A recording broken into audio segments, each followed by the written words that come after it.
Friends, आज मैं बना रही हूँ गेहूं की कुरडई। जी हाँ, ये गेहूं है और मैं इनकी कुरडई बना रही हूँ। यहाँ पर मैंने 2 कटोरी गेहूं लिए हैं। सबसे पहले हम गेहूं को इस तरह के किसी भी एक बर्तन में डाल लेते हैं। यहाँ पर ये डिब्बा मैंने इसलिए लिया है ताकि मुझे इसे ढकने में आसानी हो। गेहूं को हम एक बार साफ पानी से धो लेंगे और इसका ये पानी निकाल देंगे। अब हम इसमें लगभग 1 लीटर पानी डाल देंगे और इसे ढककर हम 4 दिन और 4 रात के लिए रख देंगे। याद रखें, अगर गर्मी के दिन है तो हमें इसका पानी सुबह शाम दोनों समय बदलना है और अगर ठंड के दिन है तो हम दिन में एक बार इसका पानी बदल देंगे। तो अभी मैं इसे ढककर रख देती हूँ। 24 घंटे हो चुके हैं। आप देख सकते हैं पानी का कलर बदल चुका है और गेहूँ हमारा फूलकर काफ़ी बड़ा हो गया है। मैं आपको जूम करके दिखाती हूँ। ये देखिए। तो अगले दिन ये पानी मैं निकाल रही हूँ इस तरह से और अब फिर से मैं इसके अंदर 1 लीटर पानी डाल रही हूँ और इसे ढक देते हैं। हमें 4 दिन तक इसका पानी बदलते रहना है। 4 दिन के बाद ये हमारे गेहूँ आप देख सकते हैं फूल कर काफ़ी बड़े हो गए हैं। मैं आपको इसे दबा कर दिखा रही हूँ। ये देखिए, ये बहुत आसानी से दब रहा है। अब हम इसका ये सारा पानी निकाल देते हैं इस तरह से और इसे एक बार साफ पानी से धो लेंगे। मैंने इन्हें एक बार साफ पानी से धो लिया है। अब हम इन्हें 2 बार मिक्सर में पीसेंगे।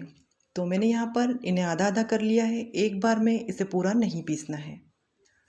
पीसते समय हम इसमें थोड़ा सा पानी मिलाएंगे ताकि ये आसानी से पिस जाए। गेहूं को मैंने बहुत ही महीन इस तरह से पीस लिया है अच्छे से। अब मैं इसके अंदर आधा ग्लास पानी और डाल रही हूँ। पानी इसलिए डाला है ताकि ये आसानी से छन जाए। यहाँ पर मैंने एक साफ बर्तन ले लिया है और अब मैं इसके अंदर इसे छान लेती हूँ। इसे चम्मच से थोड़ा सा इस तरह से हिला लेते हैं ताकि ये जल्दी से छन जाए। अच्छे से छान लिया है तो अब आप देखेंगे कि ये जो गेहूं के ऊपर का छिलका है ये इसमें रह गया है। बचा हुआ गेहूं भी हम इसी तरह से पीस लेंगे। इसमें मैंने आधी कटोरी पानी डाल लिया है। ये दूसरी बार वाला गेहूं भी मैंने पीस लिया है और इसे भी हम छान लेंगे। पर ये जो छिलका है अभी मैं इसे फेंक नहीं रही हूँ।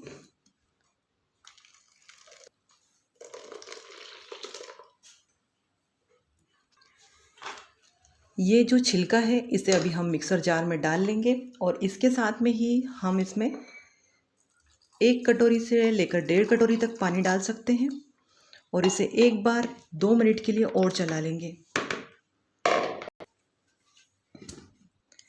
इसे एक बार फिर से छान लेते हैं। इस समय हम इसमें पानी कितना भी डाल सकते हैं।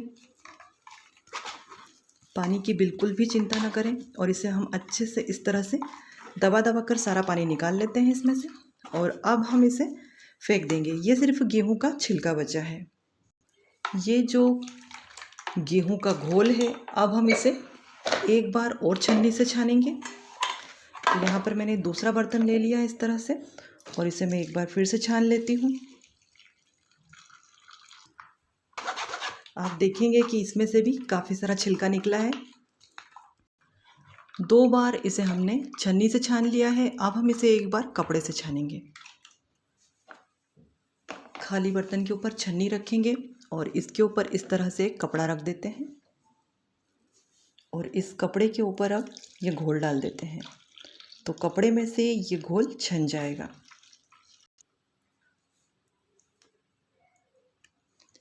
कपड़े में छानने के बाद भी इतना छिलका अभी निकला है इसमें। हम कपड़ा थोड़ा पतला लेंगे तो छानने में आसानी होती है। तो ये घोल अब हम एक खाली बर्तन में इस तरह से, मैं यही वाला डिब्बा ले रही हूँ, इसमें डाल लेते हैं। इसमें हम थोड़ा सा पानी अलग से इस तरह से डाल देते हैं और इसे अभी हम ढककर 4 से 5 घंटे के लिए रख देते हैं। अगर आपके पास समय नहीं है तो आप इसे रात को पीस लें और रात भर के लिए भी ढक कर रख सकते हैं। तो अभी मैं इसे ढक देती हूँ। इस समय इसमें ये जो पानी है 1 लीटर से ज़्यादा है। 5 घंटे के बाद ये जो ऊपर पानी आ गया है इसे हम इस तरह से निकाल देंगे। हल्के हाथ से निकालना है, गेहूं का घोल नहीं आना चाहिए पानी के साथ में। अब गेहूं आने लगा है तो मैंने पानी निकालना बंद कर दिया है। इस पानी को हम फेंक देंगे और ये नीचे गेहूं का घोल कितना बचा है इसे हम नाप लेते हैं। इसे इस तरह से मैं एक बर्तन में निकाल रही हूँ ताकि हम इसे नाप सके कि ये कितना है। आपको समझाने के लिए सबसे आसान तरीका यही होगा कि ये घोल मैंने इस तरह से कटोरी में निकाल लिया है। अब आप देख सकते हैं ये 3 कटोरी है, 3 कटोरी में 1 चम्मच कम है। तो अब हम इसके बराबर ही पानी लेंगे, यानी कि 3 कटोरी नाप कर हम 3 कटोरी पानी ले लेते हैं। 1, 2 और ये 3। याद रखें ये हम किसी मोटे तले के बर्तन में लेंगे। खींची को मोटे तले के बर्तन में पकाएंगे, नहीं तो ये चिपक जाती है। तो अब मैं पानी उबलने के लिए रख देती हूँ। पानी में उबाल आ चुकी है तो आधा छोटा चम्मच नमक डालेंगे। नमक याद रखें बहुत ज़्यादा नहीं होना चाहिए। और अब गैस का फ्लेम लो कर लेंगे और गेहूं वाला घोल डालना शुरू करते हैं। थोड़ा थोड़ा घोल डालेंगे और इसे इस तरह से जल्दी जल्दी मिक्स करेंगे।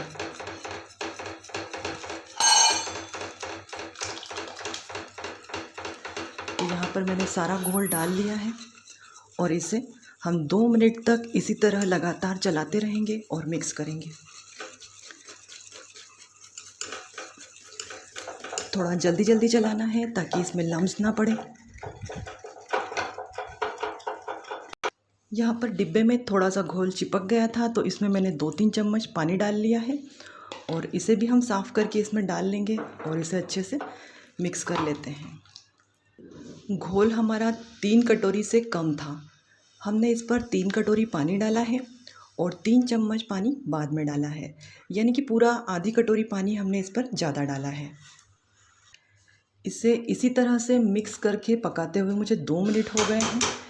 तो अब मैं इसे ढक देती हूँ और ढककर हम इसे 10 मिनट तक पकाएंगे। मैं आपको दिखा देती हूँ, यहाँ पर इस घोल की कंसिस्टेंसी इस तरह से है। अगर आपका घोल इस तरह से नहीं हो तो आप इसमें थोड़ा सा पानी और बढ़ा सकते हैं। तो हमारा घोल इस तरह से होना चाहिए। इसे ढककर लो फ्लेम पर 10 मिनट तक पकाएंगे। बीच बीच में हम इसे 4 से 5 बार चला देंगे। ये पापड़ खार है।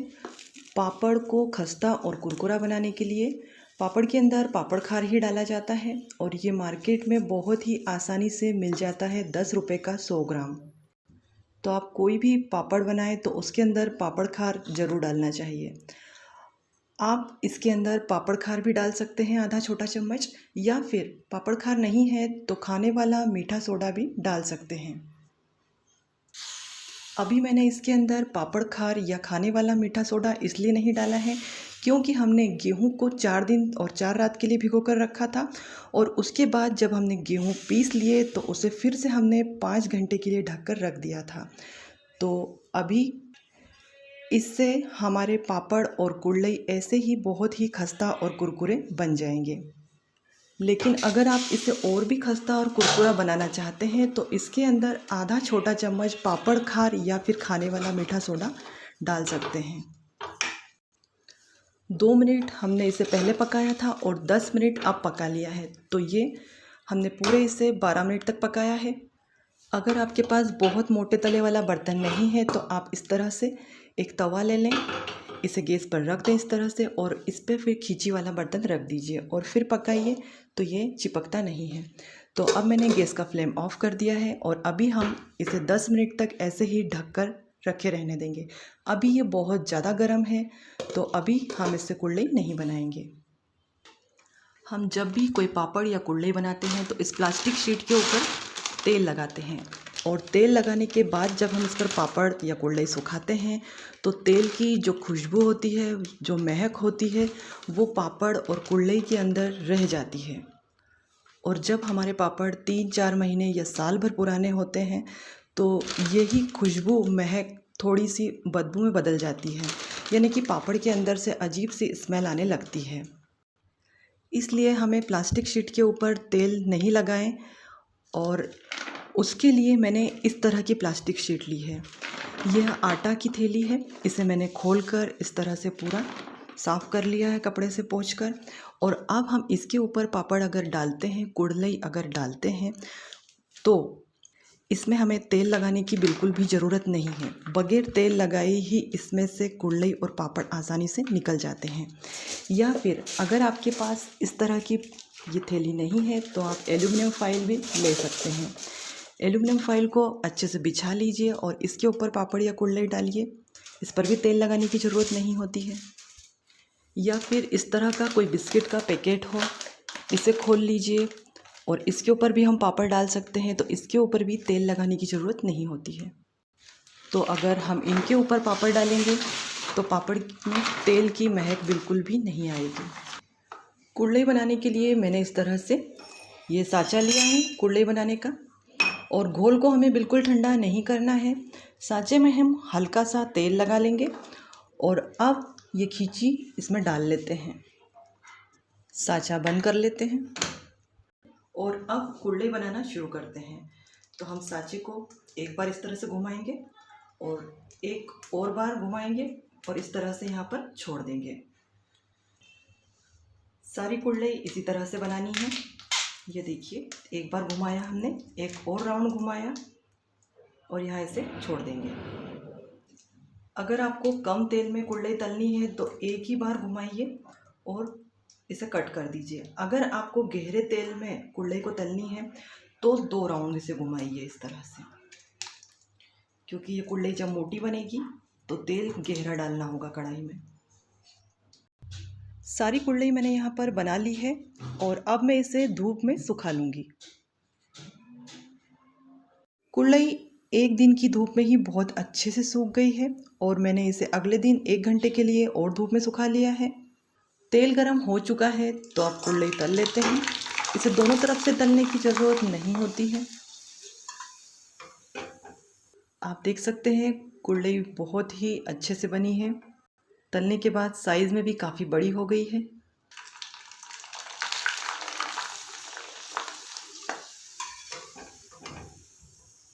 कलर भी बहुत अच्छा आया है। कुल्हड़ी बहुत ही खस्ता और कुरकुरी बनी है। मैं आपको तोड़कर दिखा रही हूँ। और साथ में ही मैंने यहाँ पर बनाए हैं चावल के पापड़, जिसकी रेसिपी मैं बहुत ही जल्दी अपलोड करने वाली हूँ। आपको गेहूं की कुल्हड़ी बनाते समय सिर्फ एक बात का ध्यान रखना ज़रूरी है कि अगर आपने गर्मी के दिनों में गेहूं गला कर रखे हैं तो उन्हें 3 दिन तक गलाएं और 3 रातों के लिए पानी रोज़ सुबह शाम बदलना है। और अगर आप ठंड के दिन में इन्हें गला रहे हैं तो 4 दिन के लिए गला कर रख सकते हैं और पानी 24 घंटे में एक बार भी बदलेंगे तो चल जाएगा। आपको मेरी आज की रेसिपी पसंद आई हो तो इसे लाइक कीजिए और भी इस तरह की रेसिपीज़ देखने के लिए मेरे चैनल को सब्सक्राइब कीजिए।